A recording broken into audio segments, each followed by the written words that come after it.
Hi there guys, welcome back. This is Kishoria, founder and CEO of Trade Achievers. So இந்த வீடியோவில் நம்ம என்ன பார்க்க போறோம்னு பார்த்தீங்கன்னா, இப்போ ரீசெண்ட் டைம்ஸில் வந்து இந்த டாரிஃப் வார், இந்த ட்ரேட் வார் அப்படின்னு சொல்லக்கூடிய ஒரு விஷயம் ரொம்பவே பிரபலமாக இருக்கு. அண்ட் இது வந்து ஒரு எக்கனாமிக்கல் பாயிண்ட் ஆஃப் வியூவில் ரொம்ப ஒரு பெரிய சப்ஜெக்ட்ன்றதுனால ஒரு எளிய மக்களுக்கு போய் இது இன்னும் ஃபுல்லாக போய் சேரல. அதனால தான் நிறைய பேர் கமெண்ட்லேயே கேட்டிருந்தீங்க. சில பேர் சார் இந்த ட்ரேட் வார் என்ன, இந்த டாரிஃப்ஸ் என்ன, அதை பற்றி டீட்டெயிலாக எக்ஸ்பிளைன் பண்ணுங்கன்ட்டு. ஸோ இது வந்து என்ன இருக்கும் போதுன்னு பார்த்தீங்கன்னா, இந்த வீடியோவில் டாரிஃப்னா என்ன, ட்ரம்புக்கும் உலக நாடுகளுக்கும் என்ன நடந்துட்டு இருக்கு, அதை பற்றி எளிமையான வழியில் நான் முடிஞ்ச வரைக்கும் ஈஸியாக சொல்ல ட்ரை பண்ணுறேன். அதுதான் இந்த வீடியோ. இப்போ ஃபர்ஸ்ட் நம்ம டாரிஃப் அப்படின்றத வந்து என்னென்னு புரிஞ்சுப்போம். டாரிஃப்ன்றது என்னன்னு பார்த்தீங்கன்னா, ஒரு கவர்மெண்ட் வந்து இம்போர்ட் பண்ணக்கூடிய மெட்டீரியல்ஸுக்கு வந்து போடக்கூடிய டாக்ஸுக்கு பேர் தான் டாரிஃப்னு சொல்லுவோம்.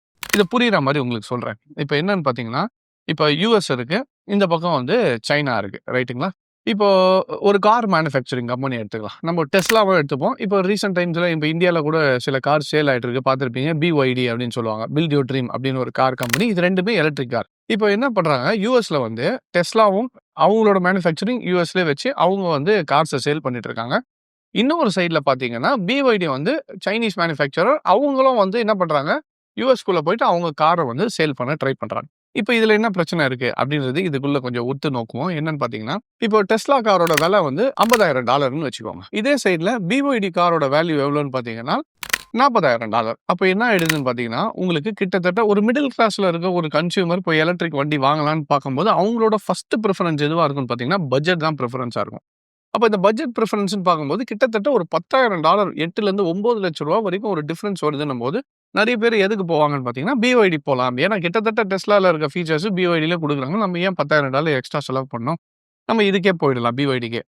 இப்போ இதனால என்ன லாஸ்ன்னு பார்த்தீங்கன்னா, அப்போ மேட் இன் யூஎஸ்ஏல பண்ணக்கூடிய கம்பெனிஸும் அவங்களோட மேனுஃபேக்சருக்கும் லாஸ் ஆகும். இப்போ இதனால தான் நெக்ஸ்ட் என்ன பண்ணுறாரு, இப்போ ட்ரம்ப் வந்து ஒரு டாரிஃப்ன்ற ஒரு வார்த்தை யூஸ் பண்ணுறாரு. டாரிஃப்னா வெளிநாட்டிலேருந்து உள்ள இறக்குமதி பண்ண போகிறது. இதுக்கு வந்து நான் 25% டாரிஃப் போட போகிறேன் அப்படின்னு சொன்னார்னா, இதுக்கு என்ன அர்த்தம்னா, இப்போ முன்னாடி வந்து என்னன்னு பார்த்தீங்கன்னா, இப்போ டாரிஃபே இல்லாத ஒரு சினாரியோ எடுத்துப்போம். ஃப்ரீ ட்ரேடில் இருக்குன்னு வச்சுக்கோங்க. சைனாலேருந்து பிஒய்டியை எக்ஸ்போர்ட் பண்ணுறாங்க, அதை யூஎஸ் இம்போர்ட் பண்ணுது. யூஎஸ் இம்போர்ட் பண்ணும்போது அதோட வேல்யூ வந்து $40,000. ஆனால் 25% டாரிஃப் போடும்போது என்ன ஆகும்னா, 40,000 ப்ளஸ் என்ன ஆகும், 25%னா அப்போ கிட்டத்தட்ட உங்களுக்கு ஒரு $10,000 ஆயிடுது, கரெக்டாக? அப்போ உள்ளே வரும்போது அதோட வேல்யூ எவ்வளோ இருக்குன்னா, 40,000ன்றது இப்போ 50,000 ஆயிடுச்சு. இப்போ என்ன ஆயிடுச்சு, டெஸ்லாவோட வேல்யூவும் 50,000, பிஒய்டியோட ரேட்டும் 50,000. அப்போ ரெண்டுமே கிட்டத்தட்ட ஒரே ரேட்டுன்னும் போது அப்போ எந்த காருக்கு ப்ரிஃபர் பண்ணுவாங்கன்னா, ஆட்டோமேட்டிக்காக நம்ம டெஸ்லாவே போயிடலாம் அப்படின்ற ஒரு மக்கள் வந்து இந்த ஸ்டாண்ட் எடுப்பாங்க, கரெக்டுங்களா? இப்போ இது என்ன ஆகுதுன்னு பார்த்தீங்கன்னா, எதுக்கு இந்த டாரிஃப்னா, அவங்களோட ஓன் கண்ட்ரியில் ப்ரொடக்ஷன் பண்ணுறதையும் உள்ள அவங்களோட மேனுஃபேக்சரிங் இன்க்ரீஸ் பண்ணணும், அதே மாதிரி ஜாப்ஸு இதெல்லாமே அதிகப்படுத்தணுன்றதுக்காக தான் இந்த டாரிஃப்ஸ் போடுறது. அண்ட் முக்கியமாக இப்போ ஏன் இத்தனை வருஷமாக போயிட்டு இருக்கு, இப்போ ஏன் திடீர்னு இந்த டாரிஃப்னு இவர் ட்ரம்ப் வந்ததுலேருந்து சொல்லிட்டு இருக்காருன்னு பார்த்தீங்கன்னா, இங்கே தான் டெஃபிசிட்ன்ற ஒரு வார்த்தையை வந்து நம்ம புரிஞ்சுக்கணும். இந்த டெஃபிசிட் அப்படின்றது என்னன்னு பார்த்தீங்கன்னா, ஒரு கண்ட்ரி வந்து இந்த இன்னொரு கண்ட்ரி கூட இம்போர்ட் அண்ட் எக்ஸ்போர்ட் பண்ணிட்டு இருப்பாங்க, கரெக்டாக? இப்போ யூஎஸ் தான் இருக்கிறதுலே one of the largest importer. இப்போ சைனாவை எடுத்துக்கிட்டிங்கன்னு வச்சுக்கோங்களேன். சைனா கிட்ட இருந்து யூஎஸ் வந்து எவ்வளோ வாங்குறாங்கன்னு பார்த்தீங்கன்னா, கிட்டத்தட்ட $400 பில்லியன் வந்து இம்போர்ட் பண்ணுறாங்க. இது 2024ல் $400 பில்லியன் இம்போர்ட் பண்ணியிருக்காங்க. ஆனால் யூஎஸோட ப்ராடக்ட்ஸ் வந்து சைனா எவ்வளோ வாங்கியிருக்காங்கன்னு பார்த்தீங்கன்னா, $131 பில்லியன் தான் சைனா வந்து இம்போர்ட் பண்ணியிருக்கு. இப்போ யூஎஸ் வந்து $400 பில்லியன் பர்ச்சேஸ் பண்ணியிருக்காங்க. சைனீஸ் என்ன பண்ணியிருக்காங்க, வெறும் $130 பில்லியன் தான் பர்ச்சேஸ் பண்ணியிருக்காங்க. அப்போ கிட்டத்தட்ட ரெண்டுத்துக்கும் நடுவில் $270 பில்லியன் அதிகமாக யார் பண்ணியிருக்கான்னு பார்த்தீங்கன்னா, யூஎஸ்ஏ வந்து பண்ணியிருக்காங்க. இப்போ இந்த ரெண்டுத்துக்கும் ஒரு பேலன்ஸ் இல்லாததான் வந்து டெஃபிசிட்னு சொல்லுவாங்க. இப்போ ட்ரம்ப் என்ன சொல்றாரு, எங்க கண்ட்ரிலேருந்து உங்களோட பொருட்கள் நான் இவ்வளோ வாங்கிட்டு இருக்கோம், ஆனால் நீங்கள் எங்கள் கண்ட்ரியில் வந்து பெருசாக ஒன்றும் வாங்குறது இல்லை, நாங்கள் வந்து அதிகமாக வாங்கிட்டு இருக்கோம் உங்கள் கண்ட்ரியில். அப்போ நான் டாரிஃப் போட்டேன்னா எனக்கு என்ன ஆகிடும், இந்த ட்ரேடு வந்து பேலன்ஸ் ஆகும் அப்படின்ற ஒரு ஐடியாலஜியும் இருக்குது. ஆனால் இதுக்கு பின்னாடி நிறைய இருக்குது, அதையும் நம்ம டீட்டெயிலாக பார்ப்போம். ஸோ இது ட்ரேட் டெஃபிசிட்னு வாங்க. இப்போ யூஎஸோட இந்த டேட்டாவை பார்த்தீங்கன்னு வச்சுக்கோங்களேன். இப்போ ரீசெண்ட் டைம்ஸில் அவர் சொல்கிறது பார்த்தீங்கன்னா, சைனா மேலே நான் டாரிஃப் போடுவேன், மெக்சிகோ மேலே டாரிஃப் போடுவேன், இந்தியா மேலே, இந்த மாதிரி நிறைய விஷயங்களில் டாரிஃப்னு சொல்லிட்டு இருக்கோம். இப்போ இந்தியா வந்து சொல்லும்போது என்ன சொல்லியிருந்தாரு, அவரோட ரீசெண்ட் இன்டர்வியூ கூட பார்த்துருந்தீங்கன்னா, ஆட்டோமொபைல்ஸுக்கு வந்து இந்தியா வந்து பயங்கரமான டாரிஃப் போடுறாங்க. இப்போ இந்தியாவிலே பார்த்தீங்கன்னா டாரிஃப் இருக்குது. ஃபாரின்லேருந்து இம்போர்ட் பண்ணக்கூடிய காருக்கு 100%க்கு மேலே வந்து டாரிஃப் இந்தியன் கவர்மெண்ட் வந்து போட்டுட்ருக்காங்க. அப்போ 100% மேலேனா என்ன ஆச்சுன்னு யோசிச்சு பாருங்கள். ₹20 லட்ச மதிப்புள்ள காருக்கு 100% போட்டு வரும்போது, அப்போ இங்கே உள்ள இந்தியாவுக்குள்ளே வரும்போது ஆட்டோமேட்டிக்காக என்ன ஆகிடும், அதோட ப்ரைஸ் கிட்டத்தட்ட டபுளில் போகுது. ஸோ இந்தியா வந்து இவ்ளோ டாரிஃப் போடுறதுனால, இப்ப யுஎஸ் கம்பெனில இருக்கக்கூடிய ஒரு கார் வந்து இந்தியாவுக்குள்ள விக்கிறது வந்து காம்படிட்டிவா ரொம்ப கஷ்டமாயிடும். ஏன்? இங்க லோக்கல் மேனுஃபேக்சரர்ஸ் இருப்பாங்க. அவங்கள சேஃப்கார்ட் பண்ண வேண்டியது தான் இந்தியாவோட கடமையா இருக்கும். அப்போ இதையே தான் என்ன பண்றாரு?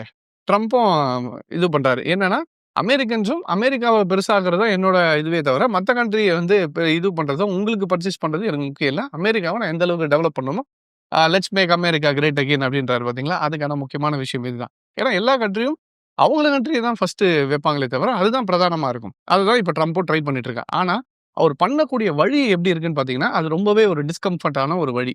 ஏன்னா டாரிஃப் வார் அப்படின்னு சொல்லுவாங்க. இப்போ உங்களுக்கு முதல்ல இது புரிஞ்சிருக்கும்னு நினைக்கிறேன். டாரிஃப்னா என்னன்னு புரிஞ்சிருக்கும். டாரிஃப்ன்றது என்னன்னு பார்த்தீங்கன்னா, ஒரு கண்ட்ரி வந்து இம்போர்ட் பண்ணும்போது, அந்த இம்போர்ட்டுக்கு போடக்கூடிய டாக்ஸுக்கு பேரு தான் டாரிஃப். இப்ப டெஃபிசிட்னாலும் என்னன்னு பார்த்துட்டோம். 2 கண்ட்ரிக்கும் பேலன்ஸ் இல்லாம ஒரு கண்ட்ரி வந்து அதிகமா வாங்கிட்டு இருக்கு. ஒரு கண்ட்ரி கம்மியா வாங்குறதுனால, இந்த பண வர்த்தகம் கம்மியாவே ஒரு பேலன்ஸ் இல்லாம போறதுனால டெஃபிசிட்டும் இருக்கு. இப்போ லெட்ஸ் சே டாரிஃப் போடுறாரு. என்ன சொல்றாரு? சைனீஸ் ப்ராடக்ட் மேல நான் 25% டாரிஃப் போட போறேன் அப்படின்னா, BYD இருக்கு, Tesla இருக்கு. கரெக்ட்டா 2 கார். இப்போ 2மே $40,000 இது 50,000 ஆயிடுச்சு. இது ஏற்கனவே $50,000 தான் Tesla. இப்ப மக்கள் எத வாங்க போவாங்க? ஆட்டோமேட்டிக்கா Tesla வாங்க ஆரம்பிச்சுருவாங்க. அப்ப இந்த Tesla வாங்க ஆரம்பிக்கும்போது என்ன ஆகும்? உள்ள அதிக மேனுஃபேக்சரிங் நடக்கும். அவங்களோட கண்ட்ரில இருக்கக்கூடிய கம்பெனிக்கு வந்து புரொடெக்ஷன் இன்கிரீஸ் ஆகும். இப்ப இதனால என்னென்ன பிளஸ்ன்னு பார்த்தீங்கன்னா, ஃபர்ஸ்ட்டு ரெவென்யூ ஜெனரேஷன். என்ன ரெவென்யூ? இப்போ BYD உள்ள வருது பார்த்தீங்களா? உள்ள வர காருக்கு வந்து இப்போ ஆட்டோமேட்டிக்கா என்ன ஆயிடுது? அந்த $10,000 டாரிஃப்ன்னு சொன்னேன்ல, $40,000 தான் BYDயோட பிரைஸு. $10,000 என்ன ஆயிடுச்சு? டாரிஃப்ல 25% போட்டதுனால $10,000 இன்கிரீஸ் ஆயிடுச்சு. இத யார் பே பண்ண போறாருன்னா, சைனீஸ் கம்பெனி பே பண்ண போதா? கிடையாது. இம்போர்ட்டர் என்ன பண்ணுவாரு? அத யார் தலையில போடுவாருன்னா, கடைசியில கன்சியூமர் தலையில தான் போய் விழப்போகுது அது. ஒரு அமெரிக்கன் சிட்டிசன் போய் BYD வாங்கணும்னு நெனச்சாங்கன்னா, $40,000 குடுத்து வாங்குறத இப்ப $50,000 குடுத்து வாங்கணும். அப்போ $10,000 யார் தலையில போய் விழும்னா, கடைசியில அமெரிக்கன்ஸ் மேல தான் வந்து விழும். ஆனா இத என்ன சொல்றாரு? நீங்க நம்ம கண்ட்ரில இருக்க ப்ராடக்ட்டா வாங்க. சைனீஸ் ப்ராடக்ட்டா வாங்காதீங்க. அப்பதான் நம்ம கண்ட்ரி வந்து குரோ ஆக முடியும்ன்றதுக்காக தான் இத பண்ணிட்டு இருக்காரு. ரைட்டுங்களா? அப்ப என்ன ஆகுது? இந்த 10,000 சரி இல்ல நான் BYD தான் வாங்குவேன்னு சில பேர் வாங்கிட்டு இருக்காங்களா, அப்ப அந்த 40,000 வந்து கம்பெனிக்கு போகுது. $10,000 யாருக்கு போகுது? ஆட்டோமேட்டிக்கா கவர்ன்மென்ட்க்கு அது ரெவென்யூவா, டாக்ஸா வந்து உள்ள வருது. இது one of the source of income ஆயிடும்னு பார்க்குறாரு. செகண்ட், இந்த டாரிஃப் போடுறதுனால they can protect domestic industries. இப்ப Tesla சொன்னேன் பார்த்தீங்களா? அந்த மாரி டிஃபரெண்ட் கம்பெனிஸ் வந்து இப்ப என்ன ஆயிடுது? உங்களுக்கு சைனீஸ் ப்ராடக்ட் நெறைய உள்ள வந்துட்டே இருக்கு அமெரிக்காக்குள்ள அப்படின்ற பட்சத்துல, லோக்கல் மேனுஃபேக்சரர்ஸ்க்கு வந்து ஒரு பெரிய ப்ராப்ளம் இருக்கும். ஏன்னா, இவங்களோட பிரைஸுக்கு காம்படிட்டிவா குடுக்க முடியாது. ஏன்னா, யுவானோட கரன்சி ரேட் வந்து ரொம்பவே கம்மி. கம்பேரிட்டிவ்லி யுஎஸ் வந்து ரொம்பவே ஹையர் கரன்சி. ஸ்டாண்டர்ட் வைஸும் சரி, உங்களுக்கு வேல்யூ வைஸும் ஜாஸ்தியா இருக்கிறதுனால, யுவான் ரொம்பவே சீப்ன்றதுனால, இம்போர்ட் பண்றது ரொம்ப சீப்பா இருக்குன்ட்டு, ஆட்டோமேட்டிக்கா சைனீஸ் கம்பெனி பொருள வாங்கி, ரா மெட்டீரியல்ஸ் வாங்கி அசெம்பிள் பண்ணி இங்க யுஎஸ்ல விப்பாங்க. இப்ப இது பண்ணிக்கிட்டே இருந்தாங்கன்னா, என்ன ஆகும்? லோக்கல் மேனுஃபேக்சரர்ஸ்க்கு பிரச்சனை வரும். இத நான் புரியிற மாரி சொல்லணும்னா, இந்தியன் கம்பெனிஸ் எடுத்துக்கலாம். இப்ப இந்தியன் கம்பெனிஸ் எடுத்துக்கிட்டீங்கன்னா, ஆ நீங்க டாடா மோட்டார்ஸ் இருக்கு, மாருதி சுசுகி இருக்கு. இப்ப லெட்ஸ் சே ஒரு ஸ்விஃப்ட் கார் வச்சுக்கோங்களேன். இப்ப ஸ்விஃப்ட் கார் இருக்கு, டாடால கார்ஸ் இருக்கு, மஹேந்திரா இருக்கு. இதெல்லாம் வந்து இந்தியன் லோக்கல்ல நம்ம இந்தியன் மேனுஃபேக்சரிங் பண்ணக்கூடிய கம்பெனிஸ். இப்ப இந்தியன் கவர்ன்மென்ட் ஏன் 100% மேல வந்து டாரிஃப் போட்டு வச்சிருக்காங்க? இப்ப $40,000 மேல கார் வேல்யூ இருந்துச்சுன்னா, அதுக்கெல்லாம் 100% மேல டாரிஃப். அது கீழ இருந்துச்சுன்னா 70% டாரிஃப்ன்ற மாரி இந்தியன் கவர்ன்மென்ட் போட்டு வச்சிருக்காங்கன்னு வச்சுக்கோங்க. இப்ப என்ன ஆகுதுன்னா, இப்போ ஒரு ஜெர்மன் காரோ, இல்ல யுஎஸ்ல இருக்கக்கூடிய காரோ, இல்ல வேற கொரியன் காரோ இந்தியாக்குள்ள வருது அப்படின்ற பட்சத்துல, அவங்க நார்மல் ரேட்ட காட்டிலும் டபுள் த பிரைஸ் குடுக்கணும். குடுத்தா தான் இங்க வந்து இந்தியால அவங்க பிசினஸ் பண்ண முடியும். இது எதுக்குன்னா, முக்கியமா லோக்கல் இண்டஸ்ட்ரியில இருக்கக்கூடிய லோக்கல் மேனுஃபேக்சரர காப்பாத்துறதுக்கு. இப்போ ஒரு கொரியன் கம்பெனி வந்துட்டு, இங்க வந்து லெட்ஸ் சே ஒரு ஸ்விஃப்ட் கார் வந்து ஒரு ₹10,00,000 சொல்றாங்கன்னு வச்சுக்கோங்களேன். கொரியன் கார் வந்து ₹8,00,000 அதே வேல்யூல எடுத்துட்டு வந்து குடுத்தாங்கன்னா, ஆட்டோமேட்டிக்கா இந்தியன் மேனுஃபேக்சரர் பிசினஸ் இல்லாம போயிடும். எல்லாத்தையும் யார் எடுத்துப்பா? வேற கண்ட்ரில இருந்து வரக்கூடிய இம்போர்ட் பண்றவங்க எடுத்துட்டு போயிடுவாங்க. ஸோ அத பேஸ் பண்ணி தான் டாரிஃப்ஸ போடுவாங்க. Importantly to protect the local manufacturer. அது ஒரு protection for the domestic industries. 3வது விஷயம் ஜாப் கிரியேஷன். இந்த ஜாப் கிரியேஷன் எப்படின்னு பார்த்தீங்கன்னா, இப்ப நான் டாரிஃப்ஸ் போடுறதுனால என்ன பண்றாங்க, அமெரிக்கன் நெறைய கம்பெனிஸ் என்ன பண்றாங்கன்னா, சைனால அவங்களோட பிளான்ட்ட கிரியேட் பண்ணி, அங்க மேனுஃபேக்சர் பண்ணி, அத திருப்பி எங்க எடுத்துட்டு வராங்க? அமெரிக்காவுக்கு மறுபடியும் இம்போர்ட் பண்ணி விக்கிறாங்க. இப்ப நான் டாரிஃப் யுஎஸ்ல டாரிஃப் போட்டாரு சைனீஸ் கம்பெனி மேலனா, இப்ப என்ன ஆகும்? இந்த அமெரிக்கன் கம்பெனி யார் அங்க போயிட்டு சைனால போய் மேனுஃபேக்சரிங் பண்ணி இங்க எடுத்துட்டு வரும்போது, காஸ்ட் கிட்டத்தட்ட யுஎஸ்ல பண்ணாலும் அதே ரேட்டு தான் வரும். இல்ல ஒரு 5% 10% தான் டிஃபரன்ஸ் வரும்னா, எதுக்கு இவ்ளோ சுத்திட்டு வரணும்? யுஎஸ்லயே நம்ம என்ன பண்ணிக்கலாம்? இண்டஸ்ட்ரிய ஓப்பன் பண்ணிருவோம். மேனுஃபேக்சரிங் ஓப்பன் பண்றோம். அப்ப மேனுஃபேக்சரிங் ஓப்பன் பண்ணா என்ன ஆகும்? ஆட்டோமேட்டிக்கா அமெரிக்கன் சிட்டிசன்ஸ்க்கு உங்களுக்கு என்ன கிடைக்கும்? ஜாப்ஸ் அதிகமா கிடைக்கும். அங்க ரெவென்யூ ஜெனரேட் ஆகும். ஸோ இதுவும் அவர் முக்கியமா வைக்கக்கூடிய ஒரு பாயிண்ட். என்னன்னா, இத நான் பண்ணும்போது எங்க கண்ட்ரில எங்க மக்களுக்கு அதிகமான வேலை கிடைக்கும்? இப்போ சைனீஸ்ல எல்லாம் நீங்க பண்ணிட்டே இருக்கீங்கன்னா, சைனா கம்பெனிக்கும், சைனீஸ் கவர்மெண்ட்டுக்கும், சைனீஸ் மக்களுக்கும் தான் வேலை வாய்ப்புகளும் அதிகமான விஷயங்கள் நடந்துட்டு இருக்கே தவிர, எங்க கண்ட்ரில வேலை இல்லாம போயிடும். ஸோ அதனால நான் டாரிஃப்ஸ இம்போஸ் பண்றேன். இதுவும் one of the benefit for US when they are going to do tariffs. அதுக்கப்புறம் நான் சொன்ன மாரி இந்த டெஃபிசிட், ட்ரேட் இம்பேலன்ஸ் வந்து இன்னும் கொஞ்சம் இம்ப்ரூவ் ஆகும். டாரிஃப் போடும்போது நான் 270 பில்லியன் டிஃபரன்ஸ் இருக்கிறத இன்னும் கொஞ்சம் அது கம்மியாகும். 5வது விஷயம் என்னன்னா, it encourages domestic investments. So இப்போ உள்ளேயே இப்போ எப்படி நம்ம மேக் இன் இண்டியா அந்த மாதிரி மேக் இன் யூஎஸ்ஐ ப்ராடக்ட்ஸே நிறைய பண்ணிட்டு இருக்காங்கன்னா, அப்போ இன்வெஸ்ட்மெண்ட்ஸ் ஆட்டோமேட்டிக்காக யூஎஸ்குள்ளே வரும். அங்கே போராவும் நிறைய மேனுஃபேக்சரிங்காக இருக்கட்டும், இல்லை டிஃப்ரெண்ட் இண்டஸ்ட்ரீஸ் வந்து உள்ளே வரும்போது ஃபண்ட்ஸ் வந்து உள்ளே வரும். இதுக்காக தான் அவர் டாரிஃபை இம்போஸ் பண்ணுவேன்னு. முன்னாடியெல்லாம் வந்து கத்திலையும் கன்னுலையும் சண்டை போட்டுட்டு இருந்தாங்க. இன்னைக்கு எல்லாம் டோட்டலா மாறி it is fully based upon finance and economy. இன்னைக்கு வாரே வந்து இந்த ஃபினான்ஷியல் வார் தான். அதுதான் இங்க முக்கியமா போயிட்டு இருக்க ஒரு விஷயம். இப்போ புரியுதுங்களா? ஏன் அவர் டாரிஃப் பண்றது? டாரிஃப் போடுறதுனால அவர் கண்ட்ரிக்கு எப்படி எல்லாம் பெனிஃபிட் ஆகலான்றதா ஒரு முதன்மை ப்ரையாரிட்டியா வச்சிருக்காரு. ஆனா இது எல்லாமே ஓகே, இது நல்லா இருக்கே. அப்ப இப்படிலாம் பண்ணாருன்னா, அப்ப அமெரிக்காவுக்கு வந்து நல்ல ஒரு ப்ளஸ்ஸான்னு பார்த்தீங்கன்னா, இது டவுன் சைடே கிடையாதுன்னா, டவுன் சைடும் இருக்கு. இது டவுன் சைடு என்னன்னு பார்த்தீங்கன்னா, இப்ப நான் சொன்னேன் பார்த்தீங்களா? பிஒய்டி கார்ல இருந்து இப்ப நீங்க கார் மட்டும் பார்க்கக்கூடாது. அமெரிக்கால இம்போர்ட் பண்ணக்கூடிய முக்காவாசி பொருட்கள சைனீஸ் ப்ராடக்ட்ஸ் தான். இப்ப டாரிஃப்ஸ் போடுறதுனால என்ன ஆகும்னு பார்த்தீங்கன்னா, இது கடைசியில யார் தலையில போய் விழும்னா, கன்சியூமர் தலையில தான் விழும். ஏன்னா, சைனீஸ் என்ன பண்ண மாட்டாங்க, இல்ல வேற எந்த கண்ட்ரிலேருந்து எக்ஸ்போர்ட் பண்றவங்க, அவங்க வந்து அவங்களோட ப்ராஃபிட் மார்ஜினையோ, பிரைஸையோ கம்மி பண்ண போறதில்ல. பிரைஸ ஏத்திருவாங்க. ஆட்டோமேட்டிக்கா யாருக்கு போய் விழும்னா, கடைசியில கன்சியூமர். அப்போ இத தான் அங்க இருக்கக்கூடிய அப்போசிஷன்ஸ் எல்லாருமே சொல்றது. நீங்க பண்ணக்கூடிய விஷயம் கடைசியில யார் தலையில வந்து விழப்போகுதுன்னா, லோக்கல் அமெரிக்கன் சிட்டிசன்ஸுக்கு தான் வந்து இது பர்டனா விழும். அவரு சைட்ல என்ன, ட்ரம்ப் சைட்ல என்ன சொல்றாங்கன்னா, இது கொஞ்ச நாளைக்கு இப்படி இருக்குமே தவிர, லாங் டெர்ம் கிடையாது. இது பண்ணா தான் அமெரிக்காவ வந்து நம்ம இருக்கக்கூடிய டெப்ட்லேருந்து கம்மி பண்ணி ஒரு நல்ல ஒரு வழியில கொண்டு போக முடியும். அதுக்கு தான் இந்த ஸ்ட்ராட்டஜிய ஃபாலோ பண்றேன்ற மாரி அவர் சைட்ல தரப்புல வச்சுட்டு இருக்காரு. இன்னும் 2வது விஷயம், அமெரிக்கன் சிட்டிசன் மட்டும் கிடையாது. Retaliation from other countries. இது என்னன்னா, நீங்க வந்து இப்போ சைனா மேல டாரிஃப் போட்டீங்கன்னா, நாளைக்கு சைனா என்ன சொல்லும்? நீங்க நான் அனுப்புற ரா மெட்டீரியல் நாங்க இம்போர்ட் பண்றதுக்கெல்லாம் நாங்களும் டாரிஃப் போடுவோம். இது டாரிஃப் வார் மாரி ஆயிடும். நீ 25% போடுறியா? அப்ப நான் 10% ஆன் யுவர் ஸ்டீல். இல்ல உங்ககிட்ட கோல் இம்போர்ட் பண்றோம். இல்ல சோயா பீன்ஸ் எடுத்துக்கிட்டீங்கன்னா, one of the highest importing Chinese வந்து அமெரிக்கா கிட்ட இருந்து இம்போர்ட் பண்ற ஒன் ஆஃப் தி முக்கியமான விஷயம் என்னன்னா, சோயா பீன்ஸ். இப்ப என்ன பண்ணுவாங்க, சைனீஸ் கவர்மெண்ட் அதுக்கு ஒரு 10% டாரிஃப் போடு அப்படின்னோனே, அப்போ இம்போர்ட் பண்றத கம்மி பண்ணுவாங்க. ஏன்னா சைனீஸ் மக்களுக்கு அது ரேட் ஜாஸ்தி ஆயிடும். ஆட்டோமேட்டிக்கா அத வாங்குறது கம்மியாகும். ஸோ இந்த வார் வந்து போய்க்கிட்டே இருக்கும்.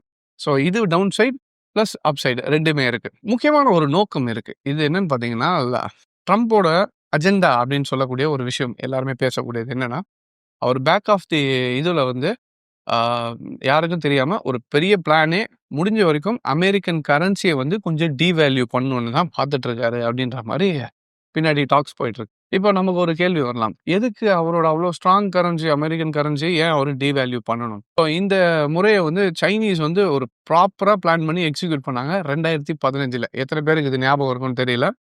யுவான் டிவேல்யூவேஷன் அப்படின்ற ஒரு விஷயம் 2015ல நடந்தது. இது எதுக்கு நடக்குதுன்றது புரிஞ்சுப்போமே. இப்ப நான் உங்களுக்கு ஒரு எக்ஸாம்பிளுக்கு நார்மலா சொல்றேன். லெட்ஸ் சே ஒரு USD யோட வேல்யூ நான் இப்போதைக்கு இது சைனீஸ் தான். பட் இருந்தாலும் நான் ஐஎன்ஆர் வச்சு சொல்றேன். இப்போ ஒரு எக்ஸாம்பிளுக்கு வச்சுப்போம். ஒரு USDக்கு வந்து குடுத்தா ஐஎன்ஆர் எவ்வளோ கிடைக்கும்னா 100 ஐஎன்ஆர் கிடைக்கும். இது ஒரு ஹைப்போதெட்டிக்கலா யோசிச்சுக்கோங்க. இப்போ ஒரு பொருள வந்து இந்தியா விக்குது. இந்த பொருளோட வேல்யூ எவ்வளோன்னு பார்த்தீங்கன்னா, லெட்ஸ் சே ₹1000. இந்த ₹1000க்கு என்ன விப்பாங்க? ஒரு வாட்ச்ன்னு வச்சுக்கோங்களேன். இந்த வாட்சோட வேல்யூ வந்து ₹1000. இப்போ முன்னாடி வந்து இந்தியா வந்து யுஎஸ்ல விற்கிறது. இவர் வந்து நம்ம லெட்ஸ் சே நம்ம தான் வந்து செல்லர். யுஎஸ் தான் வந்து பையர். ஓகேங்களா?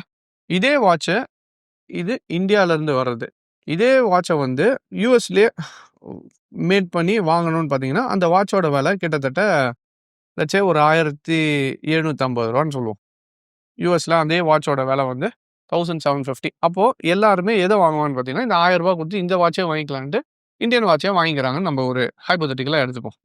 இப்போ என்ன பண்றாங்கன்னா, இத பார்த்த கவர்மெண்ட் நாங்க வந்து 50% டாரிஃப் போடுறோம். அப்படின்றாங்க.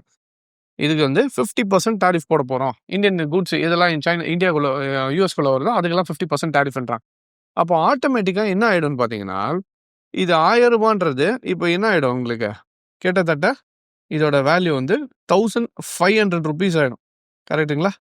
அப்ப ரூ. 1500 குடுத்து தான் ஒரு யுஎஸ்ல இருக்கவங்க வாங்கணும்னும் போது, அப்ப இது வாங்குறதுக்கு பதில் நம்ம ஏன் ரூ. 1750 குடுத்து இங்கேயே வாங்கிடலான்ற மாரி யோசிக்கலாம். இப்போ அவங்க வந்து ப்ராஃபிட் மார்ஜின கம்மி பண்ண வேண்டாம். ஆனாலும் இத டாக்கிள் பண்ணணும் அப்படின்றதுக்காக தான் இந்த டிவால்யூஷன்ற கான்செப்ட்ட கொண்டு வராங்க. இந்த டிவால்யூஷன் என்னன்னு பார்த்தீங்கன்னா, முன்னாடி வந்து ஒரு யுஎஸ்டிக்கு கிட்டத்தட்ட ₹100 கிடைச்சிட்டு இருந்தது. கரெக்ட்டுங்களா? இப்ப அவங்க என்ன சொல்றாங்கன்னா, எங்களோட கரன்சியோட வேல்யூ வந்து நாங்க கம்மி பண்றோம். எவ்வளோ பெர்சென்ட்னா 25% கம்மி பண்றோம் அப்படின்னு சொன்னாங்கன்னா, என்ன ஆயிடும்? ஒரு யுஎஸ்டிக்கு ₹100 வந்த இடத்துல இப்ப ₹125 கிடைக்கும். கரெக்ட்டுங்களா? முன்னாடி நீங்க ஒரு யுஎஸ்டி குடுத்தீங்கன்னா ₹100 கிடைக்கும். இப்ப இவங்க 25% என்ன பண்ணிட்டாங்க? கரன்சிய வந்து டிவேல்யூ பண்ணதுனால, ஒரு யுஎஸ்டி குடுத்தா இப்ப ₹125 கிடைக்குது. லாஜிக். இப்ப இப்படி வச்சுக்கோங்க. ₹125 கிடைச்ச உடனே இப்ப என்ன ஆயிடுச்சுன்னா, முன்னாடி வந்து எவ்வளோ குடுக்கணும்?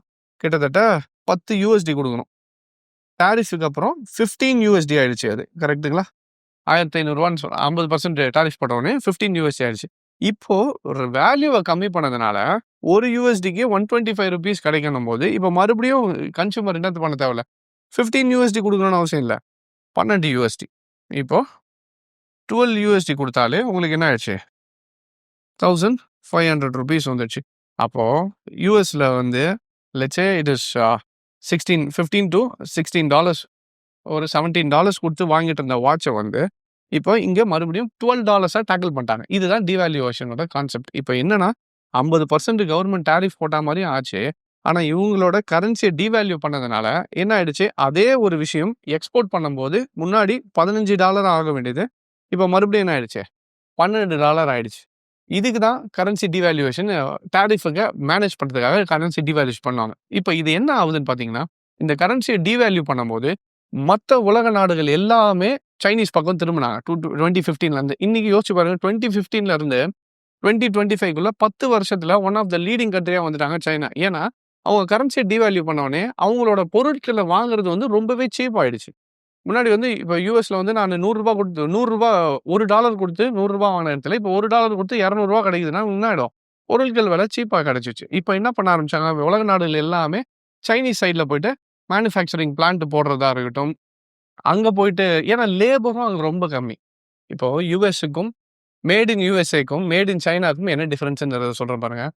ஒரு யுஎஸ்ல சராசரி ஒரு லேபர் நீங்க வாங்கணும். ஒரு ஆள வந்து வேலைக்கு எடுத்து அவங்களுக்கு பண்ணணும் அப்படின்னு பார்த்தீங்கன்னா, பெர் ஹவர் ரேட்டுன்னு ஃபிக்ஸ் பண்ணுவாங்க. வேலைக்கான சம்பளம். அந்த சம்பளம் எவ்வளோன்னு பார்த்தீங்கன்னா, யுஎஸ்ல வந்து கிட்டத்தட்ட $20 to $25 பெர் ஹவர். ஆனா அதே சைனீஸ் வொர்க்கர்ஸ்க்கு எவ்வளோ சம்பளம்னு பார்த்தீங்கன்னா, ஒரு ஹவருக்கு $3லேருந்து $4 தான். இங்க எங்க பிரச்சனை புரியுதுங்களா? யுஎஸ்ல ஒரு லேபர் நீங்க எடுக்கணும்னா கிட்டத்தட்ட $20லேருந்து $25 குடுக்கணும். அதே சைனால இருக்க வேலை செய்றவங்களுக்கு வெறும் $3லேருந்து $4 தான். ஸோ அப்ப கம்பெனிஸ் எல்லாருமே எங்க போக ஆரம்பிச்சாங்க?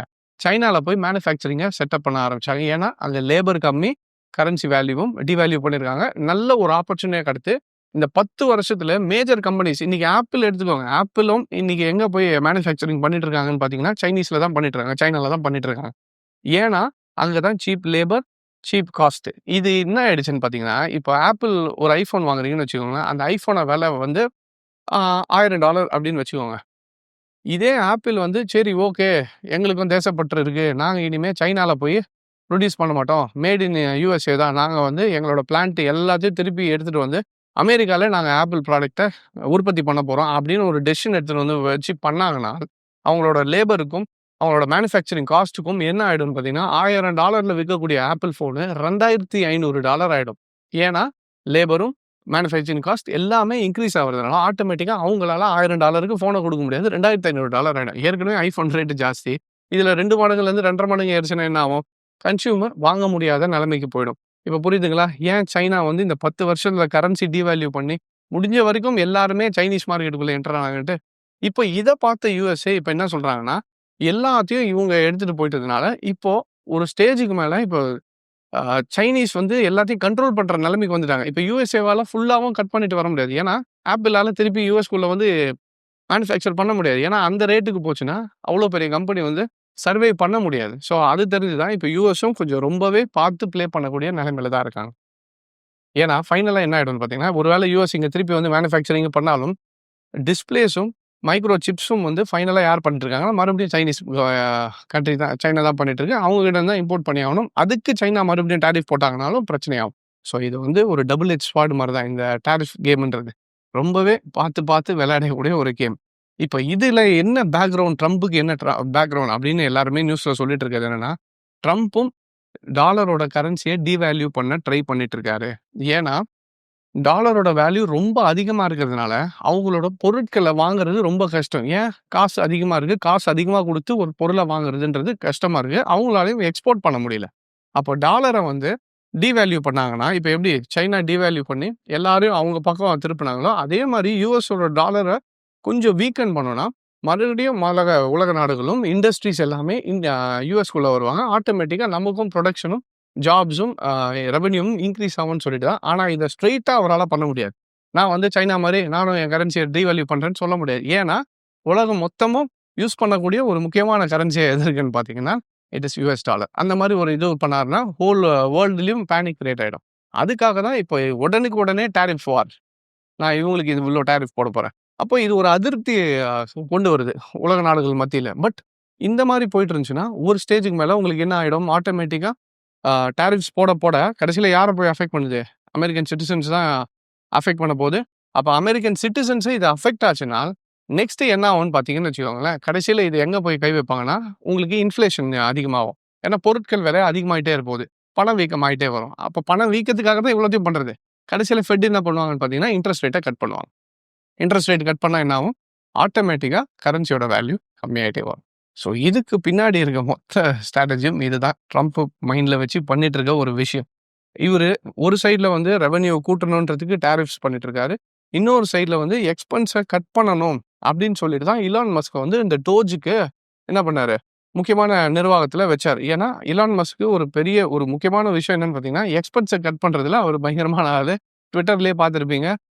நெறைய விஷயத்துல அவர் கட் பண்ணி இன்னைக்கு சக்சஸ்ஃபுல்லா ட்விட்டரையும் கொண்டு போனார். அந்த மாரி கவர்ன்மெண்ட் ஸ்பெண்டிங்கையும் கட் பண்ணணும். அந்த கட் பண்றதுக்கான கரெக்ட்டான ஆளு இலான் மஸ்க் தான் சொல்லி அவர புடிச்சிட்டு வந்து, அவர முடிஞ்ச வரைக்கும் நீ எங்கெல்லாம் கட் பண்ண முடியுமோ பட்ஜெட்ட கட் பண்ணு. நான் இந்த சைட்ல டாரிஃப்ஸ் போட்டு ரெவென்யூ எப்படி இன்கிரீஸ் பண்ணலான்றத நம்ம யோசிப்போம்னு சொல்லிட்டு தான் இதெல்லாமே பண்ணிட்டு இருக்காரு. இதனால தான் இந்த உடனுக்குடனே இந்த டாரிஃப் வார் அப்படின்றது ஒரு பெரிய விஷயமா போயிட்டு இருக்கு. இது முடிஞ்ச வரைக்கும் உங்களுக்கு புரியணுன்றதுக்காக தான் சுலபமான எளிமையான மொழியில சொல்லியிருக்கேன் நானு. பட் ஃபுல் எக்கனாமிக்கல் டேட்டாவா பார்த்தீங்கன்னா, இதுதான் background of why tariff war is going on. But இதனால இது இப்படியே தான் போகுமானா, இது கிடையாது. இது வந்து ஒரு ஷார்ட் குயிக் ஒரு வார் ஸ்ட்ராட்டஜி மாரி தான். இம்மீடியட்டா அட்டாக் பண்ணிட்டு முடிச்சிடணும். அவ்வளோதான் பண்ண முடியும் தவிர, இது ப்ரொலாங்டா கொண்டு போயிட்டே இருக்க முடியாது. கொஞ்ச நாள் இந்த டாரிஃப் பண்றது இன்னும் ஒரு 1 ஆர் 2 மந்த்ஸ் இதே மாரி தான் பண்ணிட்டு இருப்பாரு. ஏப்ரல் 2க்கு அப்புறம் என்ன நடக்க போகுதுன்னு தெரிஞ்சிரும். அதுக்கப்புறம் உலக மார்க்கெட்ஸ் எல்லாமே கொஞ்சம் காம் டவுன் ஆரம்பிச்சு, நம்ம பங்குச் சந்தைகளும் சரி, எல்லாமே கொஞ்சம் ரிட்ரீவ் ஆவறதுக்கான possibilities are very high. So அதனால இத நினைச்சு ரொம்ப பயந்துட்டு இருக்க வேணாம். பட் இதுக்கு பின்னாடி இருக்க மூல காரணம் இதுதான் நடந்துட்டு இருக்கு. ஸோ முடிஞ்ச வரைக்கும் எப்படியாவது டாலரோட வேல்யூவ கொஞ்சம் கம்மி பண்ணணுன்றதுக்காக தான் இவ்வளத்தையும் பண்ணிட்டு இருக்காரு. அது ஒன்ஸ் அவரோட இது நிறைவேறுச்சுன்னா, இந்த சைட்ல ரெவென்யூ ஜெனரேஷனும் பண்ணிட்டு, இந்த சைட்ல உங்களுக்கு எக்ஸ்பென்சஸையும் கட் பண்ண பிறகு, அவங்களோட பொருளாதாரம் இப்படி இன்கிரீஸ் பண்ணலான்றதுக்காக தான் இந்த விஷயத்த எல்லாமே பண்ணிட்டு இருக்காரு. ஸோ இதுதான் full agenda behind Trump's tariff war. So இந்த வீடியோ உங்களுக்கு யூஸ்ஃபுல்லா இருந்திருக்கும்னு நினைக்கிறேன். So I hope this video was very useful and thank you very much for joining. Take care.